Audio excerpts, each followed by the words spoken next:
que vous allez bien? Oui.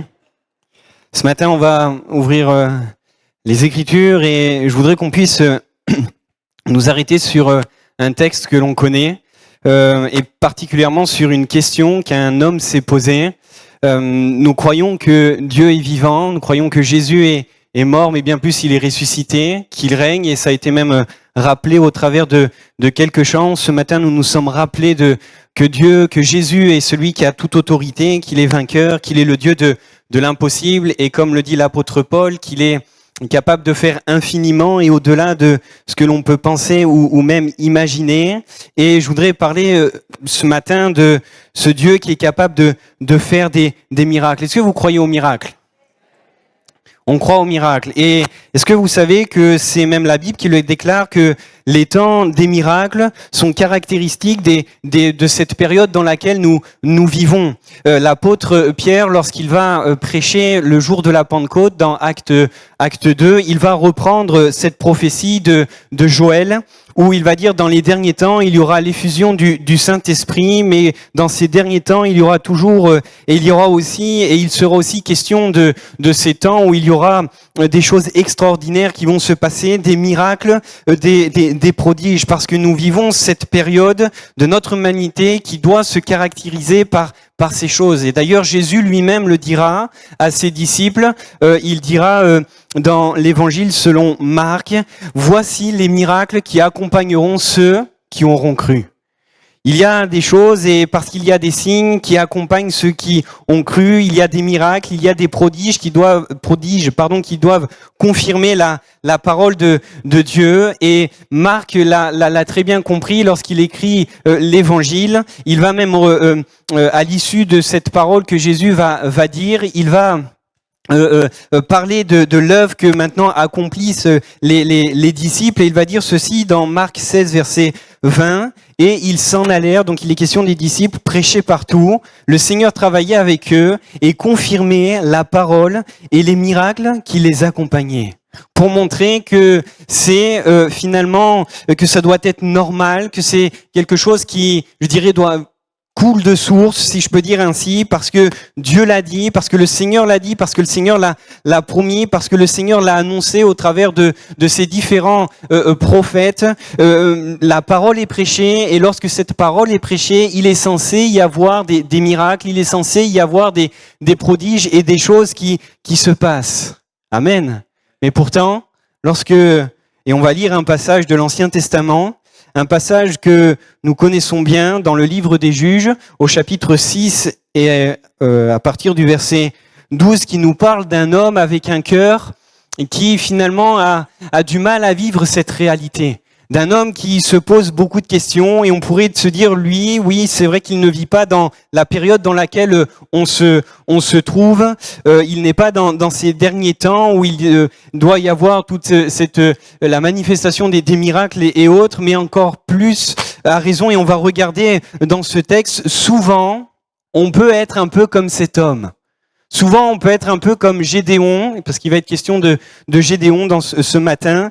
On peut être un peu comme Gédéon qui s'est posé cette question, et j'aimerais que l'on puisse réfléchir à comment le Seigneur manifeste les miracles et comment le Seigneur agit dans la vie de ceux qui croient en lui. Il nous est dit dans Juges, chapitre 6 et verset 12, « L'ange de l'Éternel lui apparut et lui dit, « L'Éternel est avec toi, vaillant héros. » Gédéon lui dit, « Ah, mon Seigneur, si l'Éternel est avec nous, pourquoi toutes ces choses nous sont-elles arrivées ? Et où sont tous ces prodiges que nos pères nous racontent quand ils disent, « L'Éternel ne nous a-t-il pas fait monter hors d'Égypte ? Maintenant, l'Éternel nous abandonne et il nous livre entre les mains de Madian. » L'Éternel se tourna vers lui et dit, « Va avec la force que tu as et délivre Israël de la main des Madians. N'est-ce pas moi qui t'envoie ? » Gédéon lui dit, « Ah, mon Seigneur, avec quoi délivrerai-je Israël ? Voici ma famille est la plus pauvre de Manassé, et je suis le plus petit de la maison de mon père. » L'Éternel lui dit, « Mais je serai avec toi, et tu battras Madian comme un seul homme.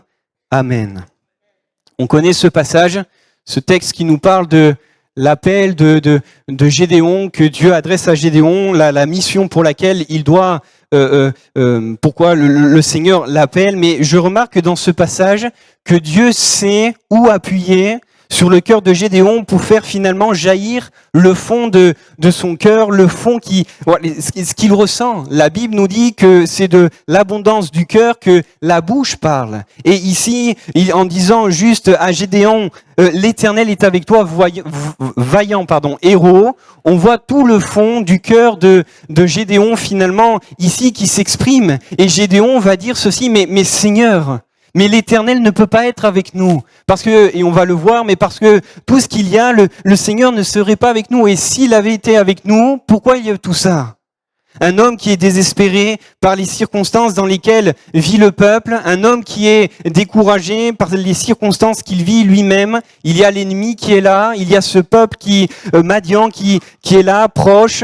L'Éternel, Gédéon dira, l'Éternel ne peut pas être avec nous. L'Éternel ne peut pas être présent dans cette situation, et au fond de son cœur, Gédéon va laisser cette question. Gédéon va exprimer cela, mais où sont les miracles? Où sont les prodiges? Où est le grand Dieu d'Israël? Où est ce Dieu qui a fait sortir nos pères de l'Égypte? Où est ce Dieu qui a nourri pendant des années dans le désert? Et mon frère, ma sœur, t'est-il déjà arrivé de te poser ce genre de questions? Face à des situations de crise, face à des maux qui sont là et qui semblent irrémédiables, face parfois aux dégâts que même l'ennemi peut faire et fait dans les vies, fait dans les familles, peut faire même dans l'église. Est-ce que vous êtes déjà posé cette question? Vous pouvez me répondre, hein? Oui, on s'est tous déjà posé cette question. Même moi, je me suis posé cette question lorsque on réfléchit à certaines situations, lorsque l'on prie pour certaines situations, et ça fait des mois, des années, peut-être même que on prie et on se dit, mais Seigneur, où sont les miracles? Où sont les prodiges? Et ici, dans ce texte, Gédéon va exprimer son cœur. Gédéon vit des temps difficiles, c'est compliqué. Et il y a dans le cœur de Gédéon à ce moment-là une grande question, une grande inconnue. Cette grande question, voilà, il est là. Où sont les miracles? Où sont les prodiges? Où est cette action puissante du soi-disant Dieu d'Israël? Et en réfléchissant à cela, je me suis souvenu même d'un passage que l'on trouve dans le Nouveau Testament où justement on voit un peu un homme qui s'approche de Jésus avec la même situation, avec le même ressenti. Dans Marc chapitre 9, on voit qu'il y a un homme, un père de famille qui a un fils qui est malade, qui est possédé. Cet homme va même amener son garçon devant les disciples, et les disciples ne vont pas pouvoir intervenir, ne vont pas pouvoir le guérir. Le résultat, c'est que ce fils est toujours malade. Ce fils, il y a toujours des manifestations démoniaques qui se passent, et dans le cœur de ce père, presque une déception est là. Il arrive vers Jésus, non pas en disant « Seigneur, guéris mon garçon », mais il arrive vers Jésus en disant « Si tu peux ». Et Jésus va reprendre cette phrase en disant « Mais si tu peux ». Et Jésus va dire « Mais tout est possible à celui qui croit ». Tout est possible à celui qui croit. Et j'aimerais répondre à cette question en 3 points, alors il n'y en a pas 4, mais 3, sur là où sont les miracles, là où se situe, là où Dieu peut agir miraculeusement. Premièrement, et vous le voyez, les miracles sont là où Dieu est. Ça peut paraître un peu banal de dire ça comme ça. Ça peut paraître même un peu simple, mais lorsque l'on regarde Gédéon dans sa réponse, lorsqu'il parle avec l'ange de l'Éternel, Gédéon lui-même va donner une première piste, je dirais, de réflexion sur cette grande question. Gédéon va dire, si l'Éternel était avec nous, il n'y aurait pas eu les malheurs. Et si l'Éternel était présent, il y aurait sûrement eu des miracles, il y aurait sûrement eu des prodiges qui sont caractérisés par l'histoire, par ce que nos pères disent. Il va lier les miracles et les prodiges à la présence même de Dieu. Et je crois que Gédéon, c'est un homme qui connaît les Écritures. Gédéon, c'est un homme qui connaît son histoire, qui connaît le passé, qui connaît l'histoire du peuple auquel il appartient. Et lorsqu'il parle, alors qu'il est piqué dans son cœur, alors qu'il y a cette question, Gédéon sait très bien que les miracles sont là lorsque le Seigneur est présent. Et c'est assez remarquable même que dans notre lecture, Dieu va appuyer va affirmer cela. Dans tous les passages que l'on a lus, l'Éternel ne va cesser d'affirmer cette même chose que Gédéon est en train de dire, parce que à plusieurs reprises, Dieu va dire « Je serai avec toi ». Gédéon qui cherche le miracle, Gédéon qui cherche le prodigieux, Gédéon qui veut vivre la puissance de Dieu, le Seigneur va lui répéter « Mais je serai avec toi ». Moi qui t'envoie, je serai avec toi, Gédéon. Comme si le Seigneur, finalement, vient appuyer le premier constat que fait Gédéon. Les miracles sont là, là où Dieu est, sont là quand le Seigneur est présent.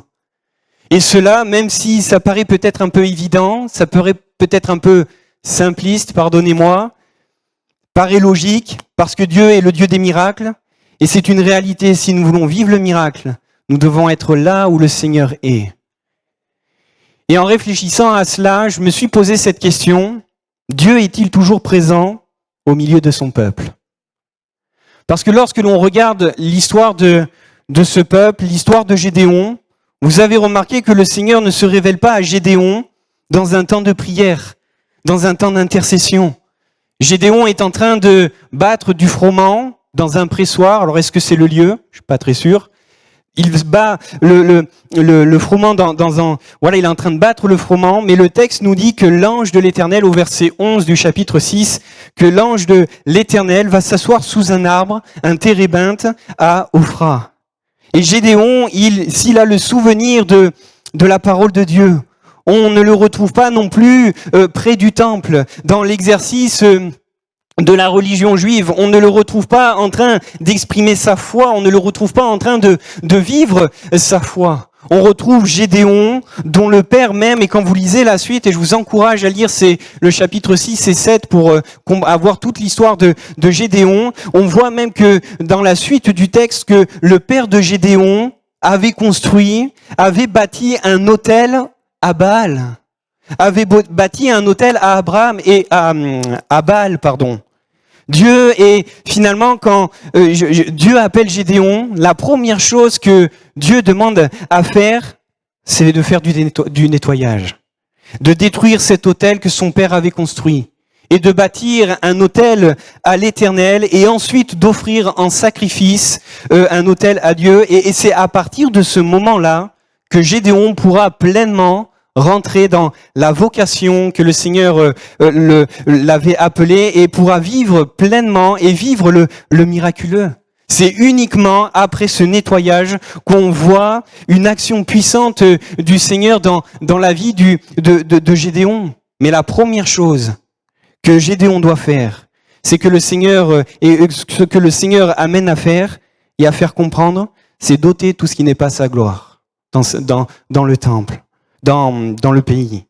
Et mon frère, ma sœur, il me faut souligner ce matin, également pour chacun d'entre nous, si nous voulons vivre le miracle, si nous voulons vivre des choses puissantes, et si les miracles sont là où Dieu est, mais pour vivre de telles réalités, parfois il nous faut aussi renverser quelques autels que nous avons construits dans notre vie. Des choses qui ont pris la place de Dieu dans notre vie, renverser tout ce qui a été construit et que le Seigneur nous demande pas. Il nous faut aussi parfois, pour ne pas dire tout le temps, avoir ce même courage que cet homme, ce même courage que Gédéon, c'est-à-dire d'accepter de détruire dans nos vies ce qui a été construit et qui n'est pas à la gloire de Dieu dans notre vie. Parce que le miracle est là où est Dieu, mais s'il y a des barrières, s'il y a des murs, s'il y a des situations qui nous bloquent, on pourra être finalement comme Gédéon, à se dire et à crier, Seigneur, où sont les miracles? Seigneur, où est ta gloire? Seigneur, où est ta puissance? S'il y a eu des autels dans le pays d'Israël, comment le Seigneur pouvait-il intervenir? s'il y a encore des autels où l'on offre des sacrifices à des dieux étrangers, comment le Seigneur pouvait-il se manifester avec puissance au sein de son peuple? Comment pouvait-il le faire? Pour voir la puissance de Dieu en action, pour vivre le miraculeux, pour vivre le prodigieux, pour vivre les choses que le Seigneur a prévues pour nous et souhaite faire, il faut impérativement commencer par ce que Gédéon a fait, c'est-à-dire de nettoyer, d'enlever tout ce qui a pris la première place, d'enlever tout ce qui a pris la place de Dieu. Remarquez que même dans la suite de l'histoire d'Israël, c'est exactement ce que le Seigneur va laisser laisser à ce peuple des années après. Rappelez-vous de Salomon qui va construire ce temple. Lorsque Salomon va préparer ce lieu de rencontre avec Dieu, ce lieu de prière, le lieu où Dieu va manifester sa gloire, Salomon dans cette simple prière, dans cette prière va dire: Ah Seigneur, si le peuple a péché, si le peuple s'est détourné de toi, s'ils vont vers des dieux étrangers, s'ils s'égarent, permets que s'ils reviennent, ils s'humilient, ils cherchent ta face, ils se détournent, ils recherchent de tout leur cœur à faire ce que tu veux. Exauce-les des cieux, Seigneur. C'est la prière que Salomon est en train de faire et Dieu va répondre à cette prière. Dieu va répondre à Salomon. Un texte que nous connaissons, c'est dans 2 Chroniques, chapitre 7, verset 14. Il va donner la réponse à Salomon et va dire: oui, si mon peuple sur qui est invoqué mon nom s'humilie, prie et cherche ma face, et s'il se détourne des mauvaises voies, je l'exaucerai des cieux, je lui pardonnerai son péché, et je guérirai son pays. Et lorsque l'on regarde à l'histoire d'Israël, souvent on voit que ce peuple s'est détourné. Souvent on voit que souvent le peuple a pris de mauvaises voies parce qu'ils ont construit des autels à ces dieux étrangers. Les mauvaises voies sont souvent liées à ce choix de ne plus suivre Dieu et de ne plus servir le seul vrai Dieu, mais de servir le Dieu des dieux étrangers.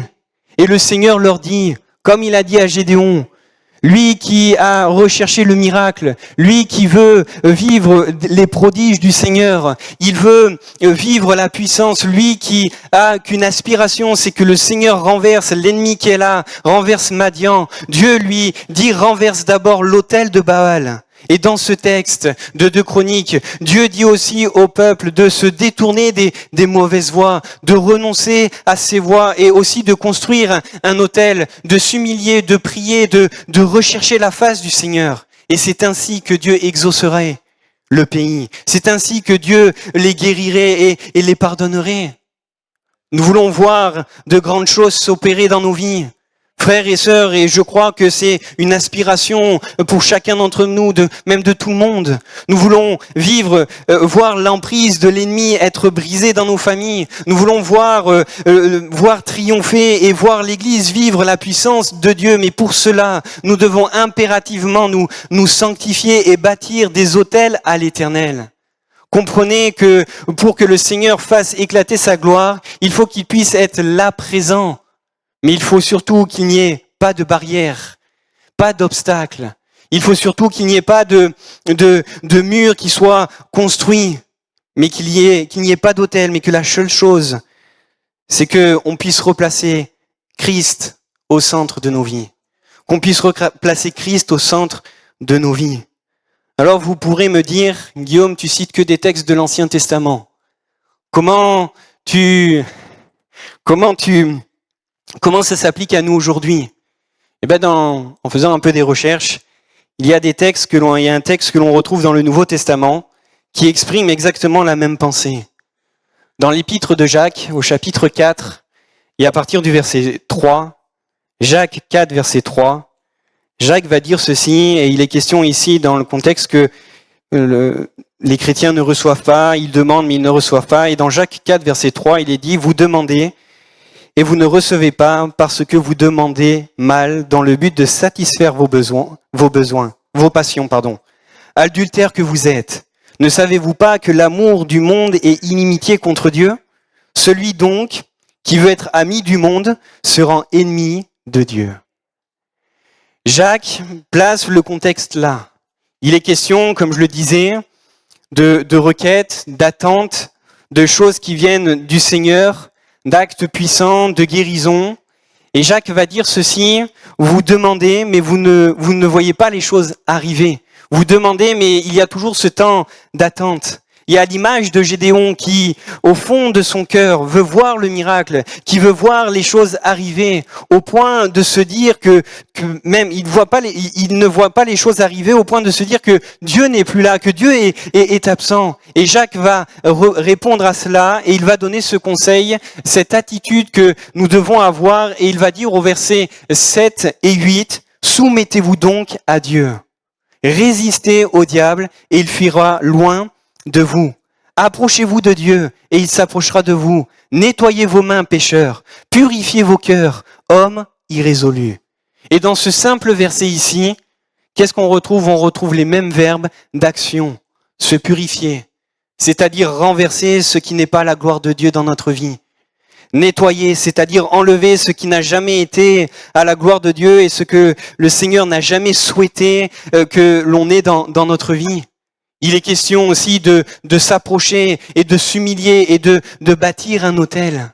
Et à l'image de Dieu, à l'image de ce que Dieu demande à Gédéon, Dieu nous affirme ce matin que oui, où sont les miracles? Les miracles sont là où le Seigneur est. Là où le Seigneur est. Mais pour qu'il soit présent, il faut vivre la sanctification.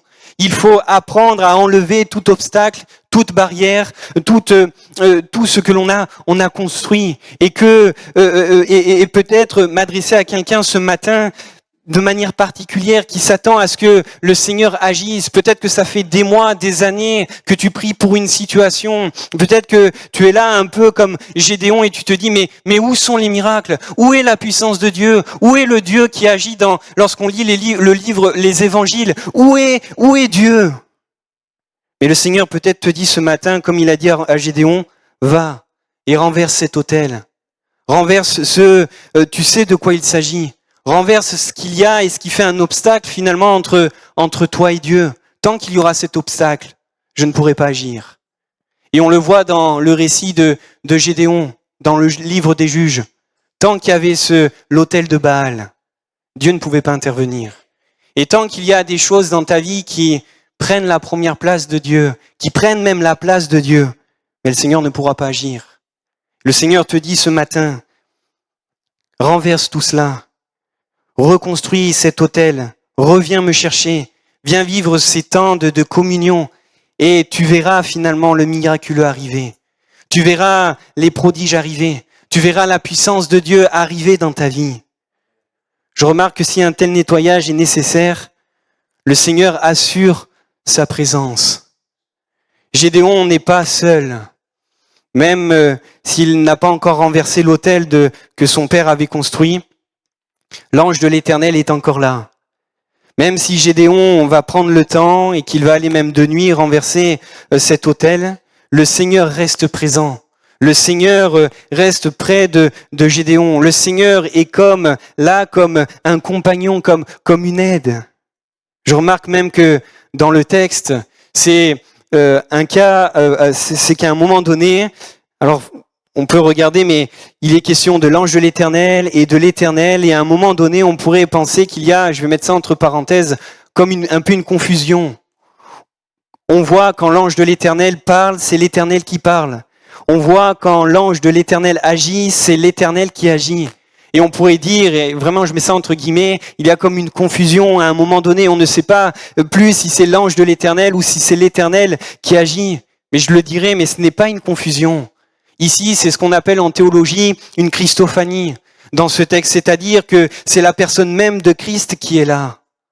Et frères et sœurs, cela nous rappelle-t-il pas ce que Jésus nous a assuré avant de quitter la terre? Jésus ne nous a-t-il pas dit qu'il serait avec nous tous les jours et qu'il serait présent dans notre vie? Jésus nous a-t-il pas assuré après avoir dit à ses disciples, oui, il y aura des signes, il y aura des miracles, et vous allez faire des choses qui sont même plus grandes que moi? Est-ce que Jésus ne nous a-t-il pas assuré d'être avec nous jusqu'à la fin du monde? Le Seigneur a assuré Non pas simplement la venue d'un ange, non pas simplement la venue d'une personne qui pourrait nous aider, mais la venue de l'Esprit Saint, de sa propre personne, l'assurance qu'il est avec nous dans ce travail, l'assurance qu'il est avec nous dans cette démarche, dans cette vie. C'est pourquoi, frères et sœurs, nous pouvons nous aussi serrer cette même promesse laissée par le Seigneur dans les évangiles, qu'il est avec nous dans ce travail. Nous aspirons à vivre le miracle. Nous aspirons à voir de grandes choses se passer dans nos vies. Nous aspirons à voir des choses puissantes se passer. Nous aspirons qu'à chaque fois que l'on ouvre la parole de Dieu, qu'à chaque fois que l'évangile est proclamé, en tout cas c'est notre prière, qu'il y ait des signes, des miracles, qu'il y ait des choses qui se passent. Mais pour cela, il nous faut nous assurer que Dieu est toujours là et qu'il n'y a aucune barrière entre lui et nous et qu'il n'y a aucune barrière dans sa présence.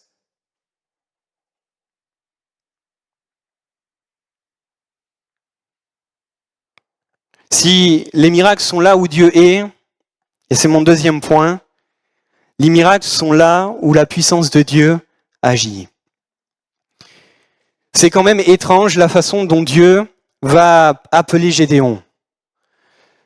C'est même ce qui va être... Dieu va lui parler et il va y avoir comme un coup d'aiguille qui va faire jaillir tout ce qu'il y a dans le cœur de cet homme, de Gédéon. Dieu s'adresse à Gédéon comme un homme vaillant. Il va dire, l'Éternel est avec toi, vaillant héros. Le Seigneur parle de Gédéon comme d'un homme qui a de la force. Il dira ceci, va avec la force que tu as. Dieu insiste dans ce texte pour montrer à Gédéon. Il a parlé à Gédéon avec des termes qui sont même puissants. Vaillant héros en hébreu, ça renvoie à un homme éminent de guerre. Ça renvoie à un homme puissant. Ça renvoie à un homme qui est aguerri au combat. Pourtant, si l'on regarde le texte et si on se met à la position de Gédéon, on pourrait se dire quelle force. Quelle force. Quelle force. Le texte nous dit qu'il est en train de se cacher. Quelle force. Il est en train de battre du froment. Il va se cacher pour ne pas que les Madianites arrivent. Quelle force. Il est un homme totalement désespéré. Quelle force. Alors qu'il se qualifie lui-même comme étant le plus petit de sa maison. Quelle force, quelle puissance. Qu'est-ce que le Seigneur a vu? Je voudrais dire que le Seigneur s'est pas trompé lorsqu'il a fixé et qu'il a dit ça à Gédéon. Parce que le Seigneur, en appelant Gédéon, il a vu plus loin que ce que Gédéon pouvait voir. Le Seigneur n'avait pas seulement les regards portés sur Gédéon, qui était là tapi dans ses faiblesses, qui était sur ce qu'il n'arrivait pas à voir, sur ce qu'il n'arrive pas à faire, mais il avait vu beaucoup plus loin que Gédéon. Lorsque l'on regarde la vie de Gédéon, on peut remarquer que la puissance et la force de Gédéon n'a pas été son aptitude à faire la guerre. Il n'a jamais été un éminent soldat. Même quand il va aller au combat, même lorsqu'il va être là, à la tête de la troupe, ils vont combattre à 300, mais c'est l'Éternel qui va agir. Lorsqu'il va se charger de gérer ce peuple et d'être un juge en Israël, Gédéon ne va pas être un éminent soldat. Il ne va pas être cet homme fort et puissant. Ça ne va pas être un Samson, Gédéon. Il va rester un homme comme nous pouvons le voir au chapitre 6. Un homme qui se sent petit.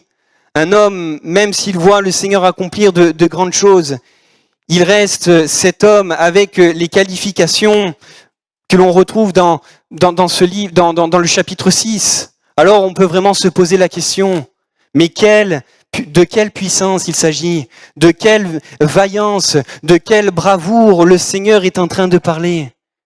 Eh bien, je note que le miracle est là où la présence de Dieu est en action.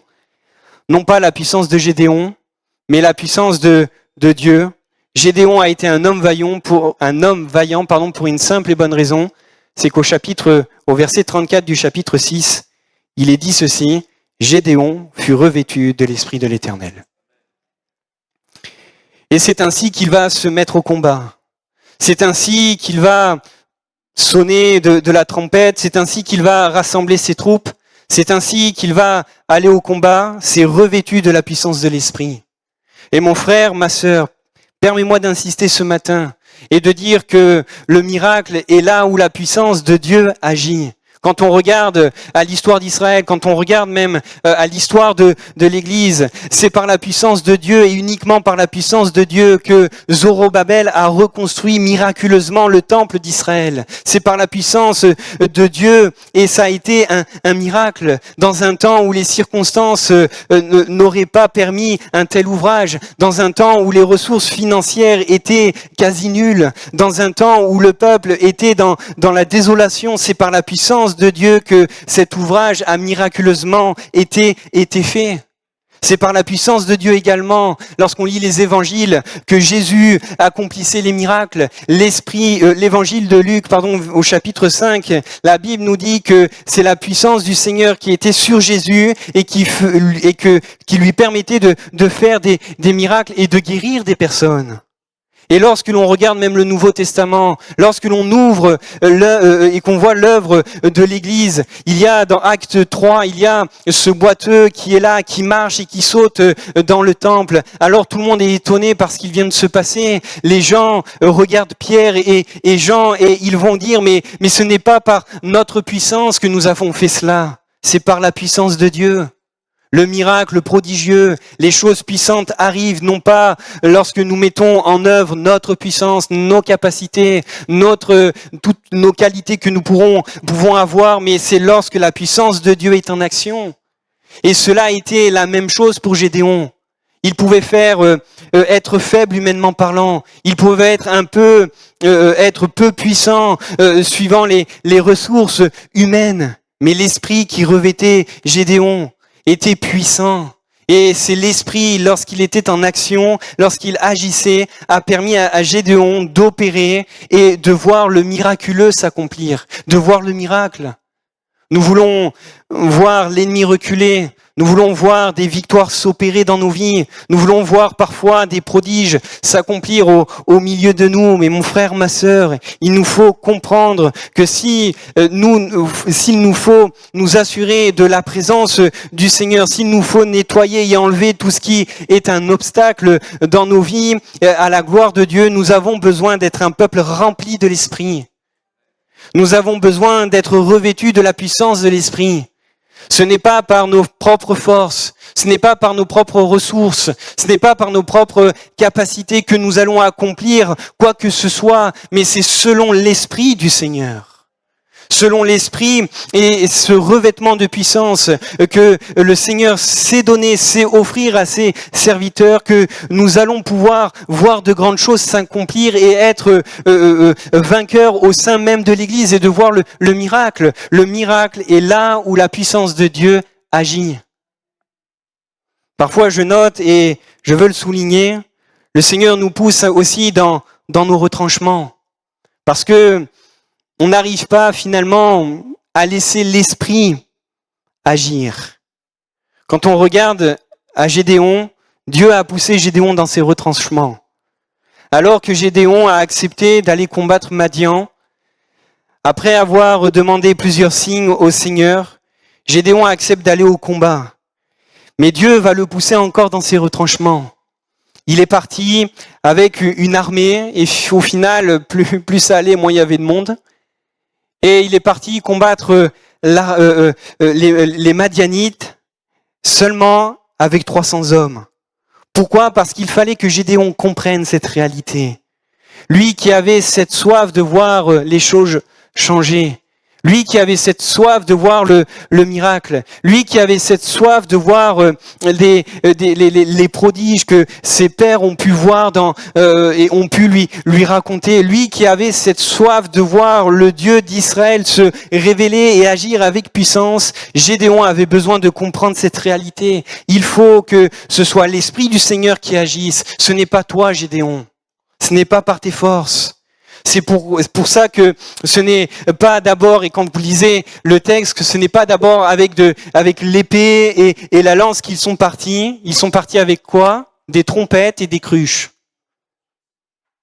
Parce que le Seigneur voulait amener Gédéon à comprendre cette réalité. Le miracle est là où la puissance de Dieu est en action. Gédéon avait besoin de comprendre que même si humainement parlant, il n'y avait aucune issue, tout semblait même être perdu.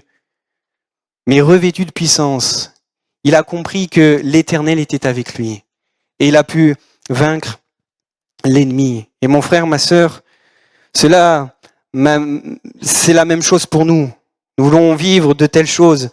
Nous voulons vivre de grandes victoires. Nous voulons voir l'ennemi lâcher même des familles. Nous voulons voir l'ennemi être vaincu. Mais nous ne pouvons pas combattre avec nos règles. Nous ne pouvons pas combattre avec nos propres forces. Nous ne pouvons pas combattre avec nos propres capacités, mais nous avons besoin d'être revêtus de l'Esprit. Nous avons besoin de saisir les armes spirituelles et de combattre par l'Esprit. Parce que c'est là où la puissance de Dieu se révèle. Et c'est là où la puissance de Dieu peut agir et nous amener à vivre des victoires, à vivre le miracle. La puissance de Dieu, les miracles s'accomplissent là où la puissance de Dieu est en action. Et j'aimerais terminer avec ce troisième point. Les miracles sont là où Dieu est, et cela m'amène et me fait réfléchir à toutes ces choses qui peuvent être un obstacle dans nos vies, dans ma vie. Tous ces autels que je dois briser, enlever, tous ces autels aussi que je dois reconstruire, remettre le Seigneur dans tous les domaines de ma vie, rétablir ma relation avec lui. Les miracles sont là où la puissance de Dieu agit et comprendre qu'il faut accepter de laisser mes ressources de côté et de vivre ce revêtement de puissance et de marcher par l'Esprit. Mais je note également que les miracles sont là où la foi est en action. L'auteur de l'Épître aux Hébreux va citer Gédéon. Cet homme, Gédéon, qui ne se voyait ni un héros, cet homme qui ne se voyait ni vaillant, cet homme qui ne se voyait ni puissant, cet homme qui se voyait, et lui-même se décrira comme ça, si petit, cet homme qui pensait même que le Seigneur avait peut-être fait une erreur de casting en le choisissant, se retrouve dans la galerie de ces hommes, de ces femmes qui ont laissé par leur vie un exemple de foi. Gédéon se retrouve cité comme un héros de la foi. Et l'auteur de l'Épître aux Hébreux fait bien ce lien et il va dire, c'est par la foi qu'ils vainquirent des royaumes. En parlant de Gédéon et de tous les juges. C'est par la foi. Et je le crois que le miracle et les miracles sont là aussi où la foi est en action. Pour revenir à cet homme de l'évangile selon Marc, ce papa qui vient vers Jésus, le cœur un peu désespéré, et qui va dire, mais si tu peux. Et Jésus va lui dire, mais tout est possible à celui qui croit. Dans son ministère, Jésus va souligner, et même les auteurs des évangiles le font, Jésus va souvent souligner, où il y a cette mention qui est faite, il dit, Jésus voyant leur foi. Jésus va toujours poser ses regards là-dessus, sur quelque chose qui est très important pour lui. Parce que c'est la foi qui permet de voir le Seigneur en action. C'est la foi qui permet de voir, la foi en action qui permet de voir le miracle s'accomplir. Alors je voudrais souligner, la foi c'est croire dans la capacité de Dieu à agir, mais la foi c'est aussi accepter la façon dont Dieu veut agir. La foi ce n'est pas imposer à Dieu nos plans, nos projets. Ce n'est pas imposer à Dieu ce que nous souhaitons qu'il fasse. Seigneur, agis comme cela. Seigneur, agis là, fais ceci, fais comme cela. La foi, c'est se soumettre à ses voies. La foi, c'est croire que Dieu a promis dans sa parole qu'il ferait concourir toutes choses au bien de ceux qu'il aime. Même ce que je ne peux pas comprendre, même ce que je ne peux pas saisir, même lorsqu'il dit d'aller combattre face à une multitude et que l'on n'est que 300 hommes et que humainement parlant, je sais que je vais perdre. Je sais que je vais perdre humainement parlant, mais la foi, c'est croire dans la capacité du Seigneur d'agir, mais c'est se soumettre à sa volonté et à ses voies, parce qu'il sait divinement ce qu'il faut faire. Il sait exactement ce dont nous avons besoin. Il sait faire concourir même les pires circonstances à notre bien et à notre avantage. Cela ne veut pas dire que nous allons toujours vivre dans le haut de la vallée. Nous allons, et la Bible est remplie d'exemples de ces hommes, de ces femmes qui ont connu le bas. Parfois, on va passer par des temps difficiles. Parfois, on va passer par des moments de vallée qui sont compliqués. Et la Bible nous montre ces choses. Mais la foi, c'est de voir que Dieu est présent. La foi, c'est croire en la capacité de Dieu d'agir, mais c'est aussi d'accepter sa façon d'agir. Alors, où sont les miracles? Où sont les prodiges? Mon frère, ma sœur, cela nous ramène à nous réfléchir sur nous-mêmes. Nous voulons vivre des choses. Et c'est ce que Gédéon voulait aussi vivre. Mais Dieu l'amène premièrement à replacer les choses dans le bon ordre. Dieu l'amène à renverser les autels des dieux étrangers, d'ôter tout ce qui fait un obstacle, de rebâtir, de recréer cette relation, de rebâtir un autel. Il va ensuite être revêtu de la puissance et le revêtement ne vient qu'après avoir enlevé tous ces autels. Et c'est seulement après qu'il est rempli de l'esprit. Et il va se mettre à agir au combat, même avec des ressources qui, humainement parlant, sont totalement impossibles pour vaincre l'ennemi. Et je crois, ce matin, nous voulons vivre les miracles. Nous aspirons à ce que, à chaque réunion, il y ait des signes, des prodiges et des miracles qui se passent.